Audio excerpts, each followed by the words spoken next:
Hey, it's Ryan, and welcome to my ongoing series on the artistic entrepreneur.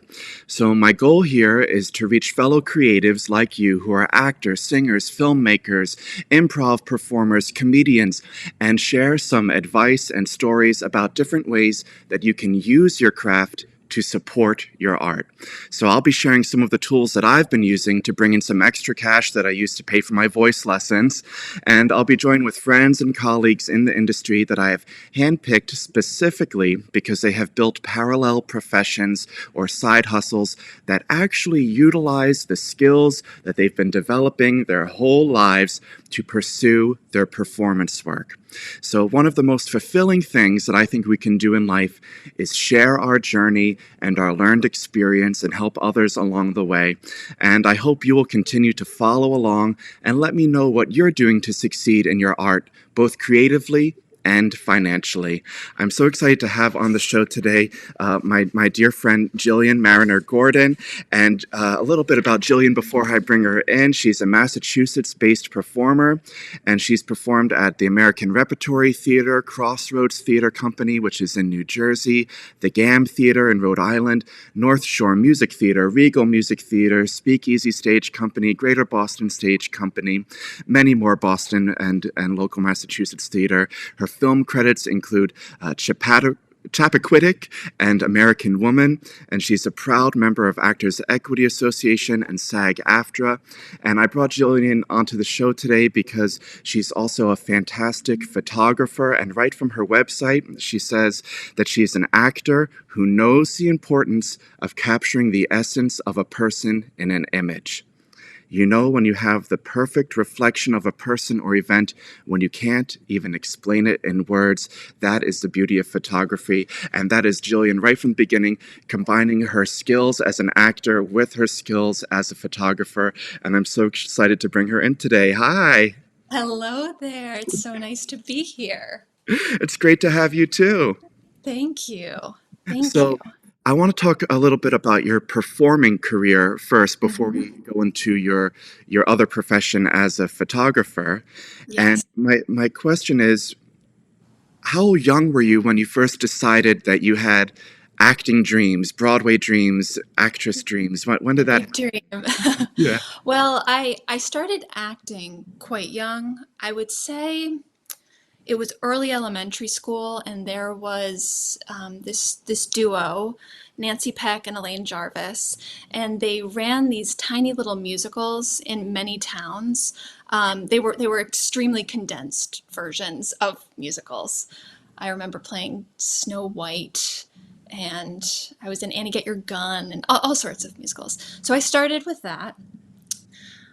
I didn't take it quite as seriously until early high school. I did in elementary school and middle school. I performed in a few shows at Wheelock Family Theater, which definitely their shows are mainly for children, so that was a perfect way to be introduced to theater and more of the professional world of theater. Right, because they have So I equity did that. contracts too. You're working alongside Ex- professional performers there. exactly. And there were a few performers that I started out with. The first show I did was Pippi Longstocking, and then I did Phantom Tollbooth. And there are some actors that I've worked with since who I did those shows with, which is really Yes. nice. hmm The education never stops. And No. there was a period of time where I was struggling to make it in New York City, just to hmm be there. Yeah. And I couldn't afford voice lessons or dance lessons or any of the things that I needed to keep up. So hmm fresh out of college, you come in really strong, and then you can and you don't realize it until it's not there. You don't miss it until it's not there. That connection hmm to your body or to your voice. It's expensive, isn't it? It's incredibly expensive. And I mean, in terms of knowing that being a performer, it's a lifelong pursuit. And I feel lucky that I grew up doing theater. And when you're in a show, you're working with a group of people who's that everyone's at a different stage in their career. But pretty much no matter where someone was at career wise, I was aware of the fact that so and so was taking voice lessons or so and so just did a master class, or so I was aware that you don't just hit a certain age and then suddenly you're good, you're just working. Right, right. But it is incredibly expensive. So that's why, as we are going to talk about soon, it's important to find other avenues to support yourself. Right. Well, let's go into that right now. So, I've already said that you're a photographer. When did you first pick up a camera and start developing this skill? Yes. Well, I was lucky in that my dad has always been very interested in photography, and he knows a lot about photography. So growing up, he was always taking photos. And I would say it was in high school because I was expressing interest in photography. I was lucky enough to be given a Canon Rebel. The And T2I right, one. Yeah. that is the one. Well, it's funny because for a few years, I taught a photography camp at Concord Academy, and I had a few kids who had family cameras. For the most part, kids didn't have cameras, and we provided them with one. But at the end of the course, parents would come in and they'd view the imagery that the kids took, and 9 times out of 10, I would have a parent come up to me and ask for tips on how to use their Canon Rebel so that they as a family could take photos and Right. actually know how to properly take a photo. So I digress, and I don't remember where what we were talking about with Well, I guess that, you've but always been surrounded with, you've had cameras in your life. yes, thank you. And I so what yes, gave you the inspiration then to say, this is the maybe I can make some money with this. Let's dip my toe yes into charging into for my services. yes, of course. I so out of after those 2 years in college, I did work for a photographer for a little over a year. I was, she had a studio space and I was working the front desk there, and I would retouch, she specialized in weddings, so I would retouch wedding albums, which took a lot of time. I would assist her on some shoots. So I was lucky in that I got to dip my toe into the photography world in that sense, but she didn't focus on the things that I was interested in. I knew from the start that weddings were really not something that I could commit to if I wanted to also have a career as a performing artist. That's hard because it's you have to commit to it so far away, and Almost sometimes a year in advance. yes, Yeah. I sometimes even further. It's unbelievable. So I did that, and then as a performer, I was always aware of production photography. You always know when the photographer's in during one of your final dress rehearsals. And I remember even when I'd look through books of Broadway productions, in particular, I remember looking at images of Thoroughly Modern Millie with Sutton Foster, and then I remember seeing the name underneath Joan Marcus. So then I'd look up Joan Marcus, and she's had an amazing career in the performing arts in New York, and there are so many people who do that. So it just kind of got into my head that that was something that I could do. So I started taking production photos for a few children's theater companies that I was working with. And the first time was stressful. I'm you, sure. yes, it's amazing how quickly entrances and exits occur. So that opened my eyes to what was required to successfully take images for a production. But then I did that for maybe a year or two where I was experimenting with that.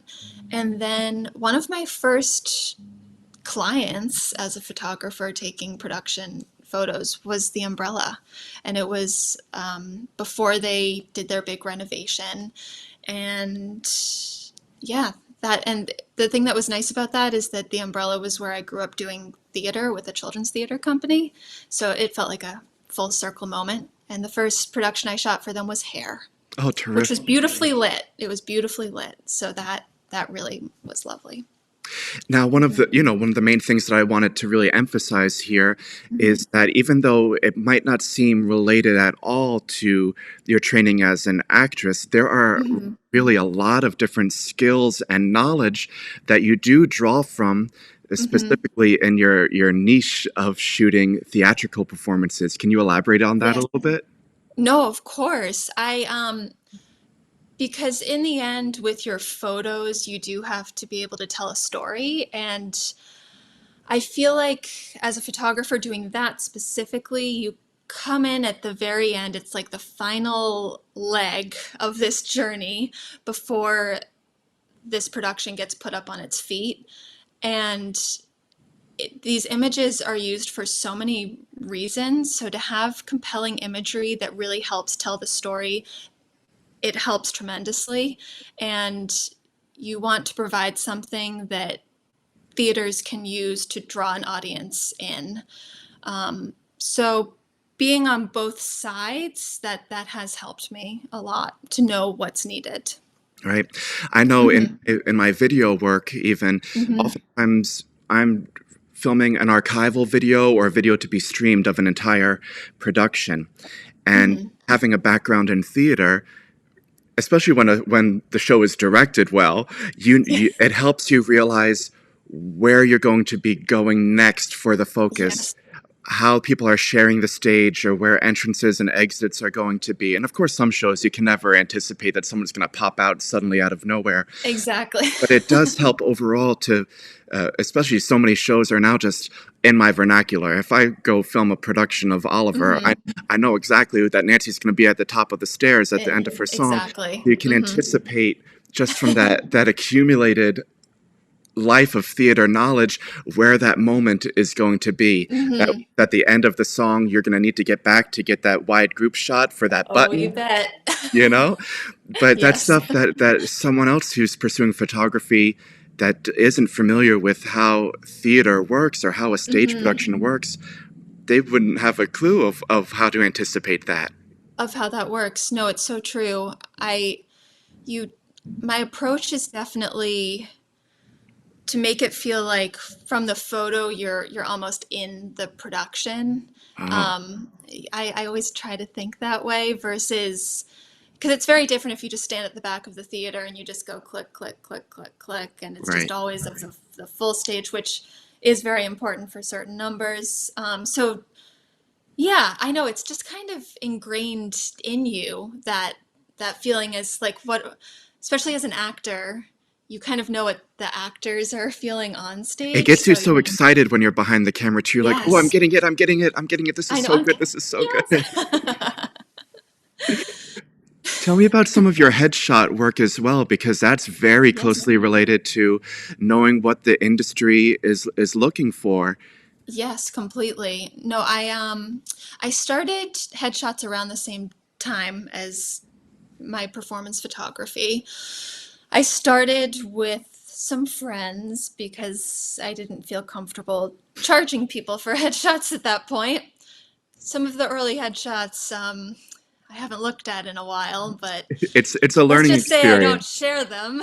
Oh, Hey, you have to learn, right? oh, absolutely. There are things that I filmed 10 years ago that no one Right. needs to see, and They're you've locked certain in a box. and you've certainly upgraded since using the Rebel camera. Yes, that's true. That's true. And I started when I first was starting headshots. This was before I had any space to set up lights. I started with natural light completely.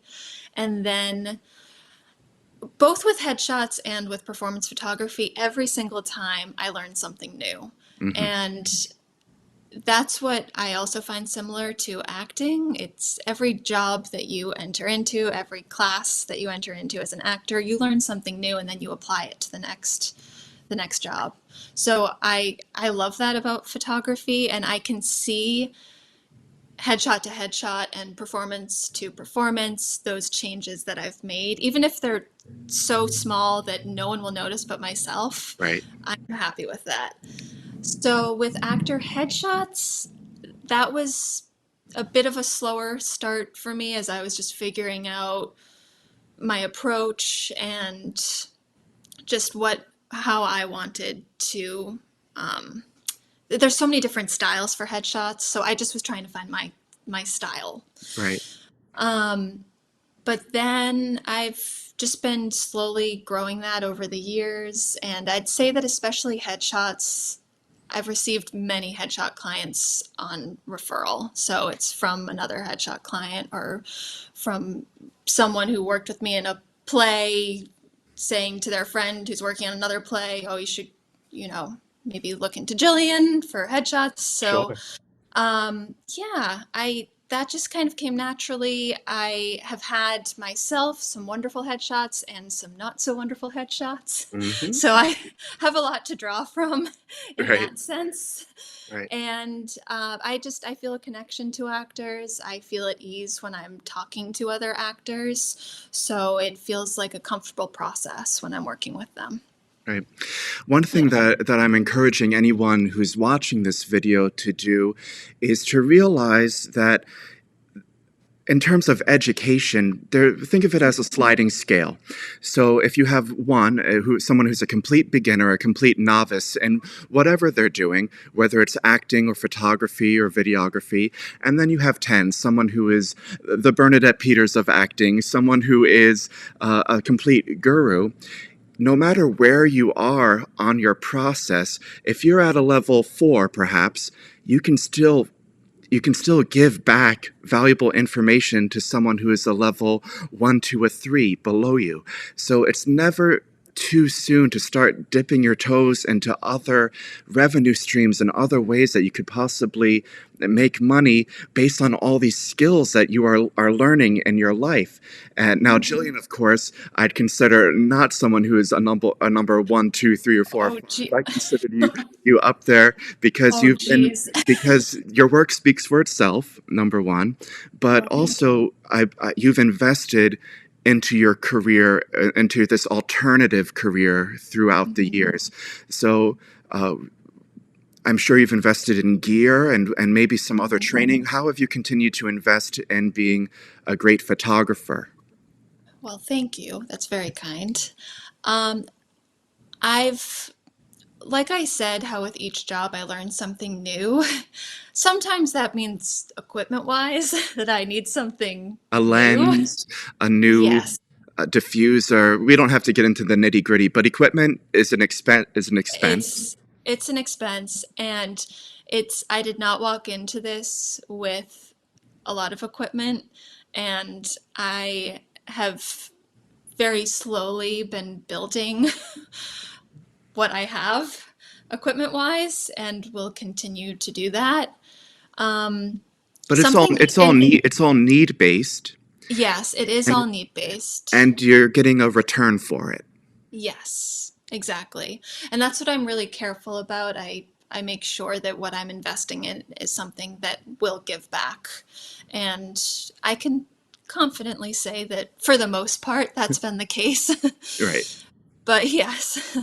Um, but I, once again, I don't remember the start of the question. I'm Oh, thinking about all have my you? equipment now. How about any courses or Any classes or courses? mentorships you've continued with? Well, this is one beauty of social media and the web. There are so many free courses online. There are so many free courses online. And I then there mean, are I'm courses. hoping someone sees this as a free course Yes, because exactly. it gets you thinking and you're going to learn something new. Hmm.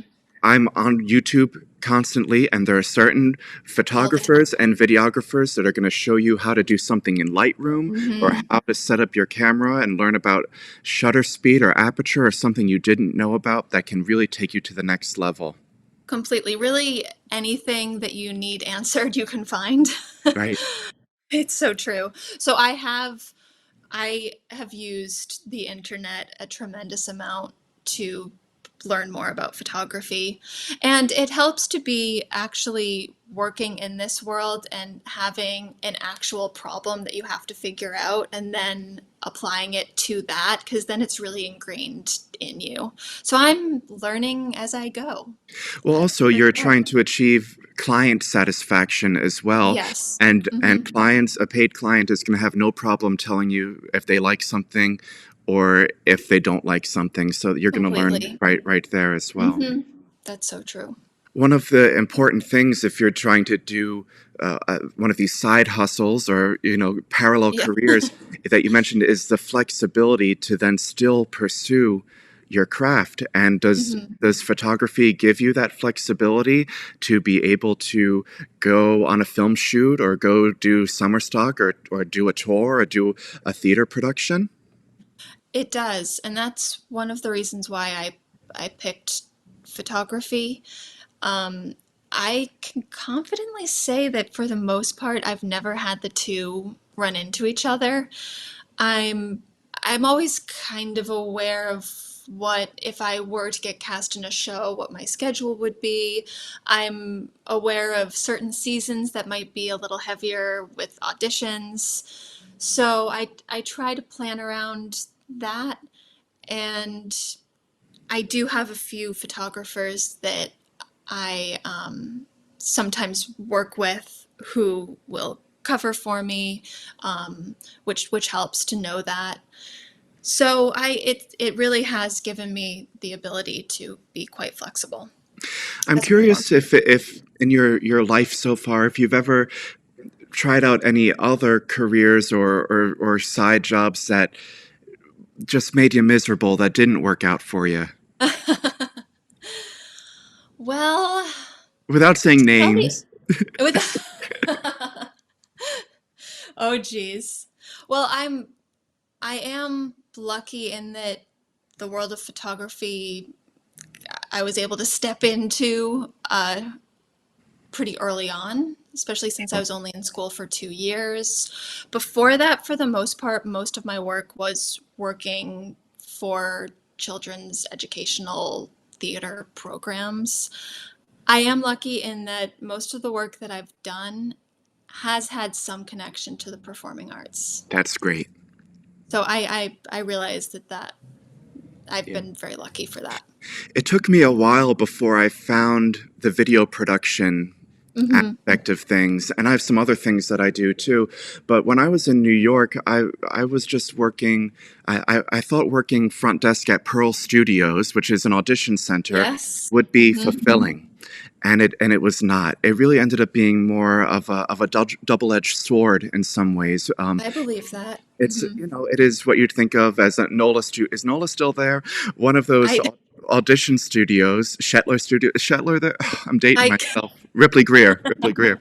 Um, yes, that one I where know. you I worked at the front desk managing bookings for rooms, and I found myself preparing rooms for important Broadway auditions and bringing in water bottles and snacks to casting directors who looked right through me and Yeah. never gave a second thought about who I was, and it was unsettling. It was unsettling, and Yeah. my whole life I grew up on a community television show, performing on it, and I've always loved video production and editing. And it was at a certain point where I was doing self tapes for myself that I realized I can do this for other people. And of course, I was looking at what other people were doing online for their musical theater 16 bar self Oh tape yeah. auditions. And I said, well, maybe I can do this better. I can do this better. I can make a package. I can make it easy for someone to not have to worry about all the logistics. I can book the room. I can book a good accompanist and good audio and good visual. And that's where I started. And then, of course, just like you, I've continued to invest in different cameras and gear over the years. And it's something that being behind the camera, I can relate to what you're doing in front of the camera so well that I can say, this particular song, I want you to do it right into the lens. And this Yes. song is too intense. You need to do it right off camera for me. And, it's finding different styles that work for you and for your client. Something I'm doing now is that I'm living my acting QVC home shopping network fantasy. And I love it. and, and it sounds sort of weird, but I play the character of an influencer. And I upload videos to Amazon, Wow. and I make commissions without doing any promotion, without doing any marketing. I'm able to bring Amazing. in about $150 a week. And that pays for my voice lessons because I pay Mm. $71 per voice lesson at Yeah. Rock Hill Music Center. Mm-hmm. I'm like, I wish I'd known about this earlier because it's Mm-hmm. so passive. But if you have a personality and you can talk to a camera like we're talking now, it's Yes. another fun side hustle that I've found called the Simple Profit System, and it just happens to work for me. So there are Yeah. so many different things that you can do that might not be that that you can still use some of these skills that you've built up over the years. It's Mm-hmm. fascinating. And Mm-hmm. in future episodes, I'm bringing on different acting coaches. I'm bringing on someone who does historical tours in Boston. Yes. I'm bringing on a high level voice teacher. But with any of these things, and it's just been great having you on the show because it's so exciting to see how you're using the skills that you've been working on your whole life and found something that mirrors that or latches onto some part of it.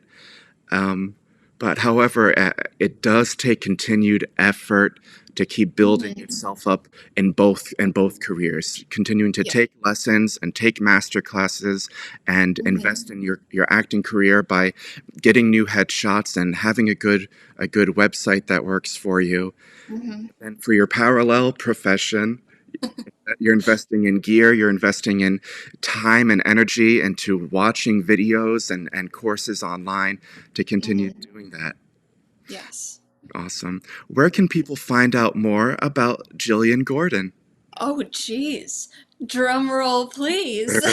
And, well, I do have a website You for have two my. two websites. I have. Oh, geez. I know. Oh, don't remind me. So much to keep up. But yes, I do. I have a photography website, which is gilliangordonphotographer.com. And then I do also have an acting website. You sure I do. I do. Oh, I do. I use it mainly to just keep my reel and all that fun stuff on there. And that's gillianmarinergordon.com. Awesome. Those are the Gillian, two.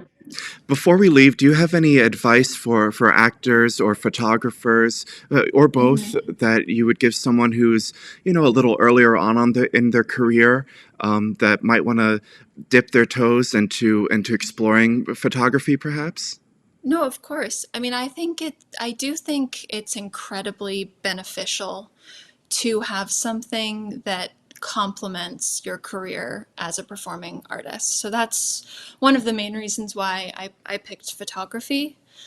And I was watching a video it was an interview of the actors who are in Succession on HBO. And it was Sarah Snook, I believe. I hope I'm not pronouncing her name wrong. But she was talking about her approach to making it as an actor, especially the long haul of it, and looking on the auditions and the classes as the job, and looking on the job as the cherry on top, the the show you're in or the TV show you're in. That's the cherry. The job is all of that work, that groundwork. And it's the same with photography. Just playing around. We're walking around with cameras, all of us for the All of most part, us, with our all of us. phones. Yeah. And just even playing around with light and shadow and composition, and you have so many opportunities to grow in that sense.